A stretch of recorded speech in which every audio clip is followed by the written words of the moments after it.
గాంధీ, నెహ్రూ లాంటి ఎందరో నాయకులను జైల్లో పెట్టిన బ్రిటిష్ ప్రభుత్వం దేశవ్యాప్తంగా ఎన్నో ఉద్యమాలు చేసిన డాక్టర్ బిఆర్ అంబేద్కర్ ని ఒక్కసారి కూడా ఎందుకు అరెస్ట్ చేయలేదో మీకు తెలుసా? దీని వెనుక చాలా మందికి తెలియని ఒక పవర్ఫుల్ రీజన్ ఉంది.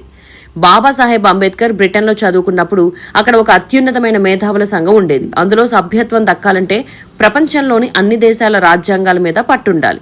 మన అంబేద్కర్కి ఆ అర్హత ఉండడంతో ఆయన అందులో మెంబర్ అయ్యారు. ఆ సంఘంలో సభ్యులకు రవి అస్తమించని బ్రిటిష్ సామ్రాజ్యంలో ఒక ప్రత్యేక గౌరవం ఉండేది.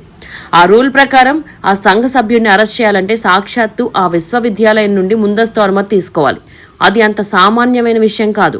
ఒకసారి ఒక బ్రిటిష్ పోలీస్ ఆఫీసర్ తెలియక అంబేద్కర్ ని అరెస్ట్ చేస్తానని బెదిరించాడు.